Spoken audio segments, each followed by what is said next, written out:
Let me ask you a bit about Wolf and sort of that game. Obviously, classic franchise. There've been a lot of games over the years. One of the things I think Bethesda does great is kind of hone in on the core of a franchise and really sort of try and plus it up and do something different with it. The shooter genre, very competitive, obviously, lots of games out there. When you look at what you're doing with Wolf, and I played the new demo here that the press has been playing, which is really cool. A lot of like story, kind of remind me, of BioShock with some of the sort of inner narrative of the character. What did you want to do with that game that sort of honors the legacy of Wolf, but also obviously has to step forward in some directions because the gameplay of Wolf was so primitive back then. Right. No, we really, above all, we wanted to feel like a Wolf game. Right.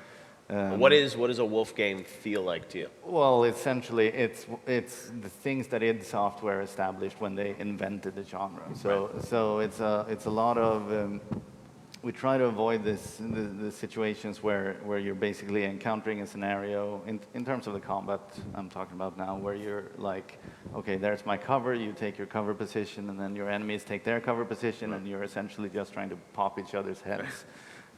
So we work a lot with forcing the player to move around in the environment and pick up, because we don't have full regenerating health or anything like that, you have to be constantly on the move, and we create these very ambulatory sequences, which lead to very sort of high octane. It's almost, when I play it, I approach it like as if I'm playing a deathmatch. Okay. So it's constantly moving and constantly sort of, never standing still because then you get hit, Right. And that sort of visceral sense that those games had, we really want to continue that. We don't want to lose that. But of course, there are a lot of things about modern shooters that are really great as well. And so it's a bit of a hybrid, and there's a lot of our own ideas on top of that. What do you hope, Wolf will contribute to the genre, and then other folks that make these games after playing it will say, like, hey, wow, it's like, that was better than a lot of other shooters. Like, we could do better. Yeah, I look at it as, that's how we've seen the project all along, is that it's an action adventure. Right. It's not a pure shooter. It's about exploring. It's about being in this world. So it has a really intense, high-octane combat. Yeah. This is my gun Yes, sign. I can see that. Take it down. But it's also very rich in terms of characters and the story that we're telling. So it's about polishing that sculpture to a level we've never reached before, and just when the goal is when the player sits down and starts playing, they don't stop until they're all the way through. Right. And just having a really varied and compelling experience throughout the whole thing. Wow. Now, let's talk a bit about Disarm, Ricardo, and sort of how you guys approach that genre, which I think people really loved what you guys did with it. But the design of that, I'm sure, evolved quite a bit, and Harvey have talked about that before, about sort of the finding what was going to work. Right. And contribute to the genre. But after that's out now, I mean, what do you think the takeaway has been about? Why do you think Dishonored worked? Well, part of it, I think, has a lot to do with the universe. So I was actually going to mention this even with what Jens was talking about. Like part of the thing that's compelling to me about Wolfenstein is the setting. Like that's something that I won't get anywhere else, right? Part of the reason that I play games, read books, watch movies is to be transported, to explore something that I couldn't possibly see any other way. And so I think that's one of the core strengths of the Dishonored universe, is like, this is a world with living, breathing characters that you will not experience anywhere else. And that's one of my favorite things in games and in books and in movies, is to visit a place that is amazing and is full of wonder and challenging and dangerous and unique. Exactly, that thing is what got me into games. So when I was a kid, I was just so fascinated by this idea that you could pull something from your imagination and turn it into a place, and you could be there. That's like the whole idea. A lot of people talk about fantasy as escapism, and I think there's some truth to that, but I think it's more than that, and sometimes it's not even that. Sometimes it's just exploration. It's like, what's over that next hill? What's at the top of that mountain? What's at the bottom of that valley? I want to go see. that's can't. why, for me, that was one of the best things about working on Elder Scrolls, and we just talked about was, the compass. That exploration is, I like when I'm currently on a task, I'm currently doing something for the game, and all of a sudden, there's just something else to go do. And it's like, which one of the things am I going to go do at this point, right? And the reason that I like that is because there's something almost mirroring life about that for me. I'm not saying I'm easily distractible. I'm just saying that it's one of those things I really like is knowing that there's a choice of what I want to go do. And also, another big thing is choice itself. Just that one word is all about the power you have over the game itself, right? Is the choices you make. And so I think making sure that the players have enough power over their environment is really key for us, at this point. Well, that's an interesting point you bring up, especially where Dishonored gave you kind of a lot of choice in how you played through the game, and Wolf, more linear. Though I did have one point where I had to choose which guy this morning. Ixnay. All right, not allowed to talk about that. Leave it there. But things like that. It's how much does choice factor into game design now? Is that something that you think, like these emergent narratives and things like that? Is that maybe you guys could both talk about that, because in some ways, you guys are approaching it from different perspectives. Yeah, it's this weird thing where if you make the kind of game that we do, you want the player to feel like they made the choice, but you want to control the outcome. Okay. So it's a little counterintuitive, and it takes a lot of work to put scenarios like the that illusion together. of choice. Yeah, exactly. That's exactly what it is.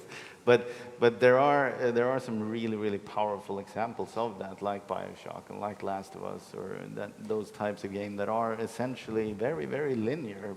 But you have this very Depends on what level of choice you're talking about, Yeah, too, that's because true. even in the combat, like in your game, there's still like the super low level choice of like how the combat plays out. It wouldn't Right. Do play you out want to the knife same. the guy? Do you want to? Yeah, Yeah, totally. yeah, and we And try that's to significant. we try to support in as much as possible people's different play styles. So most of the combat scenarios you can stealth through them if you want to. Pretty And- hard though, right?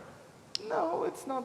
No, because well, it depends. If you Can I get, play if through you- Wolf without killing a guy? Probably not. Right? No, you have to kill Kill them, them. of course. That Be a goes without bloodbath. saying. All right, But can I you play can, through Wolf only with a knife? I guess what I should ask. not every scenario, but most scenarios. Yes. Really? Yeah. So But there's gonna be. I can see that playthrough on YouTube of a guy playing through Wolf. Knife only playthrough. sure, All right. you could be that guy. No, I would not survive. But yes, there's probably someone that could. On God mode, maybe. Yeah.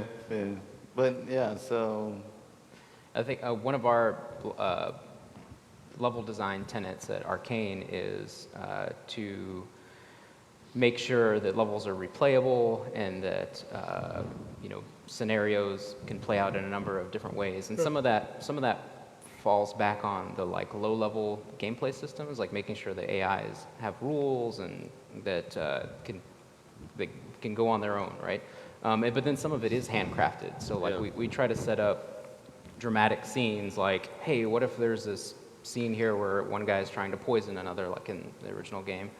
And some of those things are like the fact that there's a guy scripted to walk in to like poison the guy that's scripted and handcrafted. But then we try to think through like, this isn't a cinematic, so the player might come in before the guy walks into the room and smash the bottles. Well, what happens then? Okay, so that has to partially be scripted, but then it will fall back on general gameplay systems like people going on patrols and raising the alarm and stuff like that. But we have to iterate through like, what if the player comes in while they're talking and he's not dead yet? What if the player shoots the guy right before he drinks the poison? What if the player puts a bomb on the tray and then just watches from the rafters and see, so all of those things have to be taken into account. And it's like this, ours is like a hybrid of the systemic gameplay plus crafting some of the responses. the biggest can of worms you can Yeah, have. it's totally a nightmare to develop, but it's really rewarding and fun. And the result is that everybody has a different funny story about what happened in that scene. Yeah. So, One of the challenges for us is you can experience the way we've set up the world in almost any way, so you can go to different areas. But we also wanted to have a story that's going through, the zones. I know that some of our designers have always felt like, oh, I just want to tell this, this linear story, and it's so important to tell the story. But at the same time, we restrain ourselves and make sure that you can experience it in any order. And that's been a really tough, thing for us to do is to still tell a meaningful story that goes throughout the regions in the zone, and then make sure that the players can experience it in any order. And you know, so you're really just filling in the story in kind of a weird, strange Memento style sometimes. You know, it's been hard, but I think it's been rewarding. But a big thing about that is also the people who really love the story, they will play it as you intended it. And they will wait for people to finish speaking, and they won't skip the cinematics, and they will have that experience. But the people who don't care, you're not really servicing them anyway with that thing. They get off on other things. So then for them, it's more about alleviating the obstacle to give them the sort of thing that they're after. And sometimes, you know, what someone's after can be different based on the game and the genre. Paul, you know, you guys have, I think, fought that battle with Elder Scrolls Online for a number of years here in terms of, you know, obviously fans of the Elder Scrolls franchise transitioning that to, you know, a new sort of genre, I guess. You know, in some ways, you know, you had that too with Wolf, and, you know, it's still a shooter, but obviously the format has evolved. Can you talk a bit about, Paul, about, you know, the creative direction of sort of, you know, moving that franchise, the beloved franchise, to a new genre, and, you know, what you had to keep the same and what had to be different by nature of the genre changing? There's so many ways to answer this. When we started, you know, what we did is we said, what is it that MMO players like? What is it that they don't like? What is it that Skyrim and Elder Scrolls players like? And what is it that they don't like? And we really started looking for pairings of those things. As an example, you know, we felt that you know, I know a lot of people like MMO combat, but there's one of those things where I've played this. There's kind of a fatigue about sometimes playing the interface, and so one of the things we felt strongly about was that people like Skyrim combat, and so we said that this kind of naturally fits in. You know, you're looking around the world. We reduced the interface elements, so you're not just pressing buttons. We want you seeing in the world. You know, and it seems like such a simple thing. But kind of that analysis as we went through of, you know, what is it that carries over? You know, leveling is another one that's, you know, it's a hard decision, right, on what you're going to do. And even internally, it becomes one of those things, because you can build a game without levels, absolutely, and still make it a compelling experience. But there's something special about being able to brag and say, like, yeah, hey, I'm watermarked now, you know, I'm stronger, and I can really see that, and I can really feel that makes that compelling. And so we thought that was a very compelling experience. You know, Skyrim has levels, but the world levels to you as you level, and that was something that would have been really hard to do with, you know, millions of players online. So we wanted to make sure that we kept that watermarking as part of that social experience. And so, you know, it was just going through all of those things and saying, what is it we're really trying to create? You know, and I've said it over and over, but the main purpose is just to create a great RPG first, and, you know, and then make sure that it's got great online elements. Cool.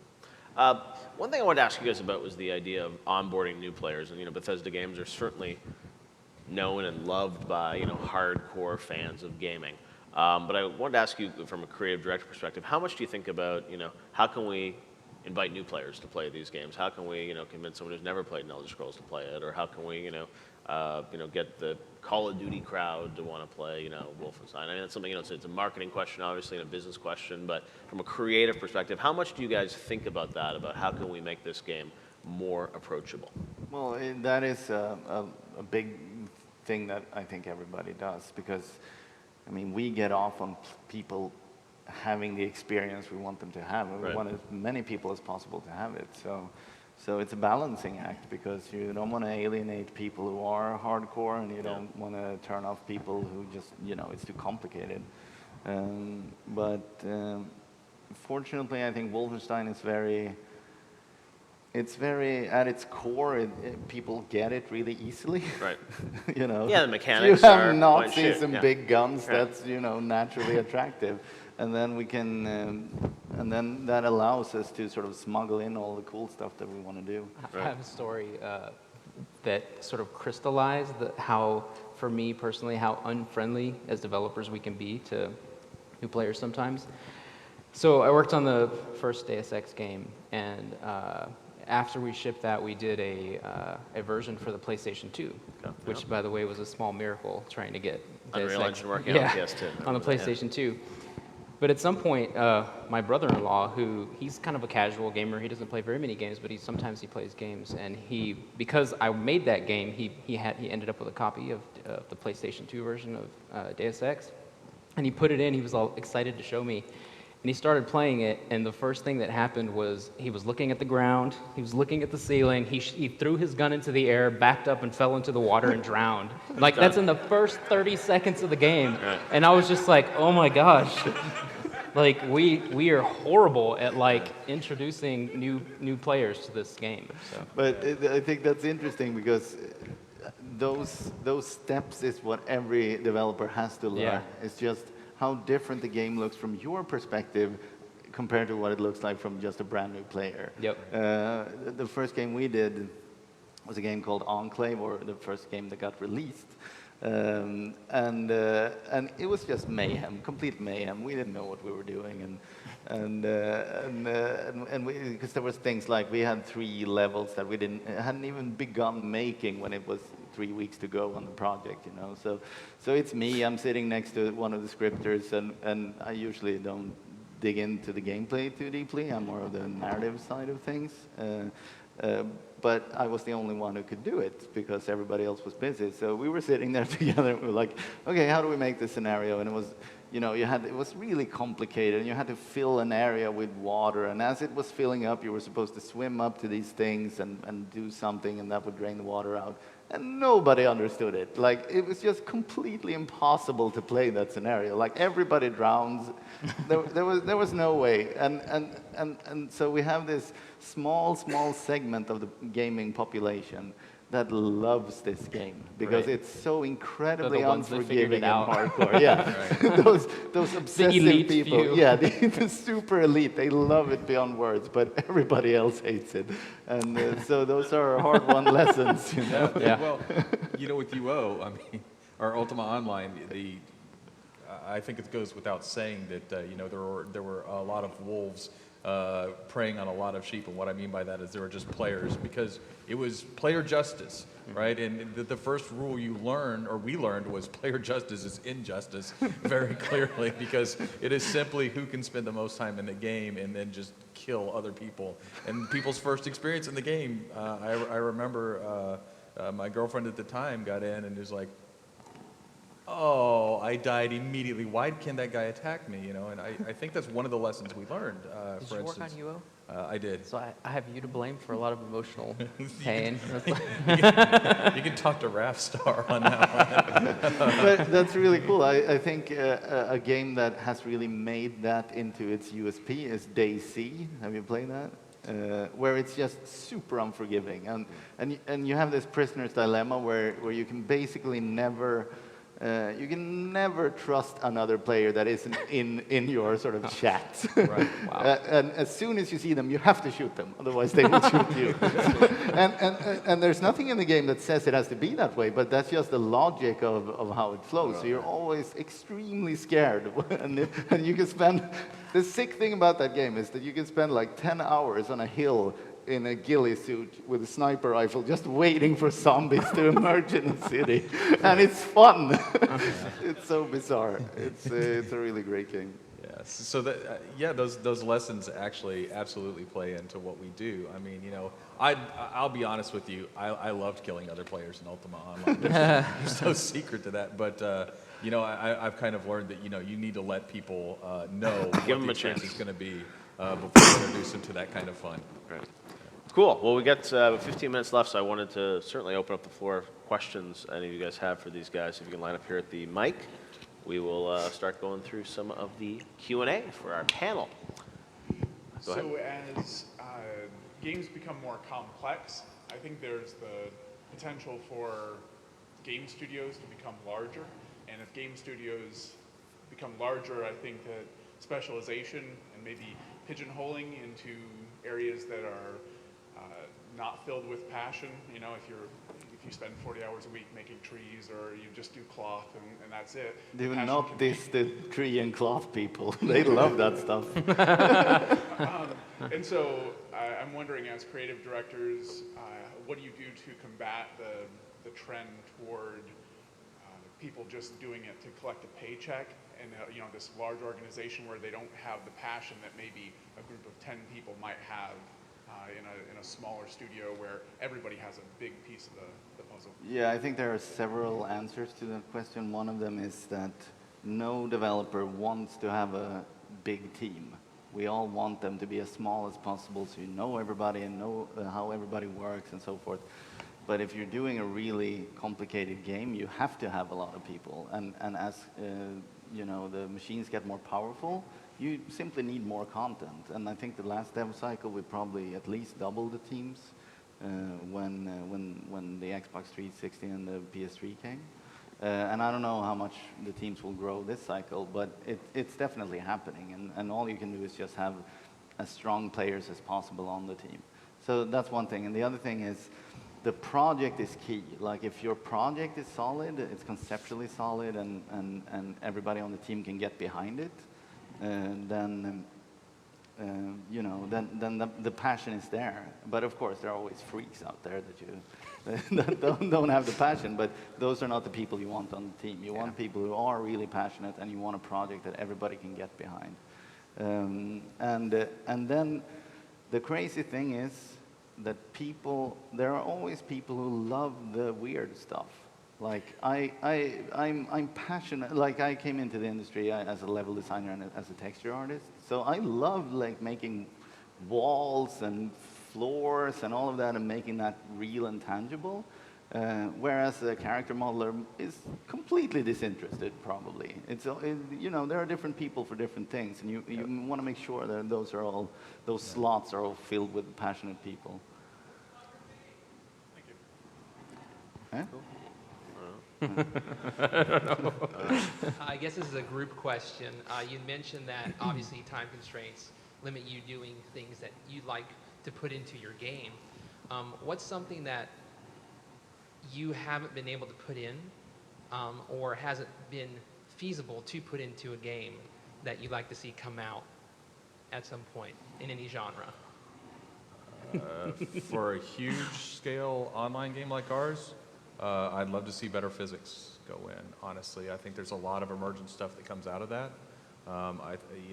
It's not the super big passion, but it's one of those things just right off the top of my head I can think of that's like, that would be pretty cool. Of course, you've got to avoid things where people are knocking walls over onto people. I know some people say, no, you don't have to avoid that at all, but again, you want to control that experience a little bit so you don't make it worse on somebody else. But I think that would be a lot of fun. I don't know if there's, for me, if it's anything like specific, like tech related. And it could be anything tech But related. normally, what happens in the kind of games that I work on, the most painful cuts usually end up being like locations that we just didn't have time to finish, or AIs. Like this happens a lot. Like you only have so many people, so much time, so much resources, and so you have to. And the more like AIs that you have that are like orthogonally different from each other, the harder it is. So it's a lot easier, if you already have a city guard, it's a lot easier to make a thug than it is to make a puma, right? Because that's just like a totally different thing. So the more things you have like that in your game that are like, we have a game with city guards and pumas, but I want those pumas I now. know. So like if you have the city guard, the puma, and the eagle, and then the spider that can crawl on walls, like one of those has to go probably because they're just so different from each other. So that's usually the most painful cut for me. Yeah, for us, it's always been boss fights. Those are our nemesis. It's so incredibly hard to do good boss fights, or it's always been that for us. But I think this game may be the one that breaks the curse. Thank you. Thank you. This question is for Paul for Elder Scrolls Online. I'm just gonna ask, please don't make it free to play. And also, Was that a question? Here is the question: if you do make it free to play, how would you handle it without making it, just with somebody with enough money to just throw like $200 and be able to tear everybody in the game down? Wow. You'd have to speculate a lot on that one. I think that a lot of people, there needs to be choice. Let's just put it out there, right? There needs to be choices for how people want to play games and the types of games they want to play. And there's people who really don't have access, and I mean this sincerely, to good quality games, and they want to try out a lot of different games, and they're passionate gamers. For that reason alone, I really like free-to-play games because it's not out for the elite, so to speak, right? And if they're willing to put in the hours and everything else, then I like seeing them win those scenarios. But I also think there's a place for those people who kind of want to, weed out the people who just come in and make the experience terrible for you on free games. I don't know how many different ways there are to spell penis, but it's a lot. and we see that all the time. And so you have to be really careful to make sure that you can provide those barriers in there if you're going to do that. Without speculating about business model, it's really more about the game you're trying to make, and then saying what's important that I want the players to do. And there's some really great free games out there right now that seriously maintain that, and then they, okay, this is going to sound silly, but Jetpack Joyride for me was a great experience, right? Like I'm just like, I love this little game, right? And that was not free, but it's a good example of how the upgrades could be used in a way that I think promoted that model. So while we haven't released our business model, I'll say that there's a reason for both that I really appreciate. All right, cool, thanks. Hello. You guys were talking about earlier about user-generated content and stuff like that, and that's one of the things I really love and passionate about. Like, for example, Valve in Portal 2 allowed for user-generated test chambers and stuff like that. And I was wondering, like you mentioned things like quests that players could create and other players could play, which sounds really awesome. You guys should implement that as soon as possible, just saying. And but do you guys ever feel almost held back by consoles because the PC really is a modding platform? Like, obviously Elder Scrolls Skyrim is just like modded crazily completely by tons of people just because of how easy it is to get in there and do whatever you want to do. But do you guys ever feel like almost held back by consoles when you want to introduce more platforms for user-generated content or anything like that? I have never released a game that has, we released the tools for Deus Ex, and that was on PC, but I've never released a game on console that has modding tools, so I couldn't answer that question, but I know that there are examples of cool games that have user-generated content on consoles, like Little Big Planet and stuff like that. Halo Forge or something like that. Yeah, so I can't speak directly from experience, but it seems to me like you can make some pretty cool stuff. Obviously, on PC, you have more flexibility, but... For me, it's like I wouldn't be in the industry if it wasn't for user-generated content, and it all. So I started, making maps for Quake 2 and textures and stuff, and really sort of that's my sort of gateway into the industry. But what I really like about consoles is that it's the same for everybody. There's no like wall hacks or sheets or weird stuff that you can write in the consoles, and I'm just gonna no-clip past this part. It feels like a locked experience, in a different way. So I don't know. I think there's pluses and minuses with both, but I think there will always be games out there that you can go into and mess around with, and if you're an aspiring developer, that's a very good way to get started. Thank you. Cool, we have time for one more question. Sorry, guys. This is a question about Elder Scrolls Online. Do you guys plan to have any PvP things like you were talking about UO earlier? And if you do plan to have that, how would you implement it? Would you put like certain servers or a certain area in the world where people could attack each other? Because I know you don't want to get people killed right at the beginning of the game. All right, so softball thrown. Let's see how I do.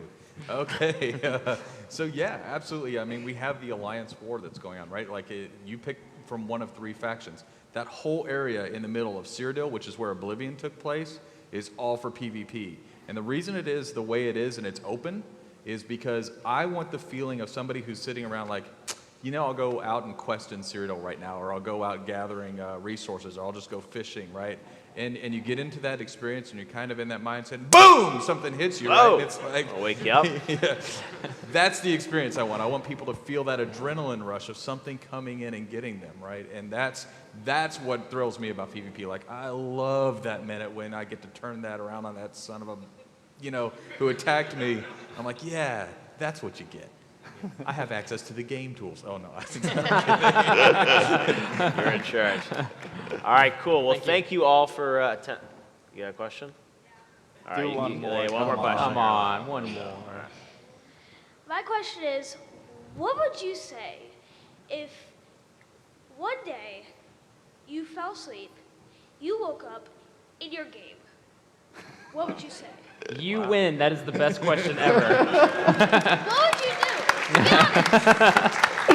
If I woke up in the Dishonored universe, I would feel horrible because I would hope I wouldn't get eaten by rats. I would probably climb to the top of the tallest building and just stay there until I died. Please, yes. It's very different depending, like I'm thinking through the different games. So, Yeah. so Darkness is probably pretty safe if I'm in that game because I just don't have to be anywhere near the action. Whereas if I'm in the prison in Riddick or if I'm in a world controlled by Nazis, then that's very, very bad. Not a good place to be. No. Your life is numbered. Wow, what would I Well, say? you clearly would be a player killer because we've established that. So. Well, no, not if I'm really there. I think one of the things I would say is this place looks pretty cool. I mean, honestly, in Tamriel, I think our artists do an amazing job.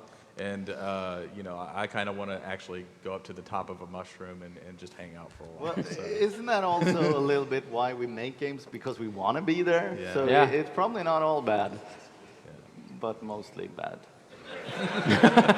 Thank you. Yes. great questions. Thank you. Especially if everywhere you see a Nazi. Yes, yes. You don't want to be in that world, no. All right. Well, thank you very much for coming to the bonus round here at QuakeCon. Appreciate all you guys coming out to be part of our live audience, and also thanks to all of you watching the live stream on Twitch. And thanks to Jens, Ricardo, and Paul. Have a great QuakeCon, guys. Thanks. Bye. Thank you.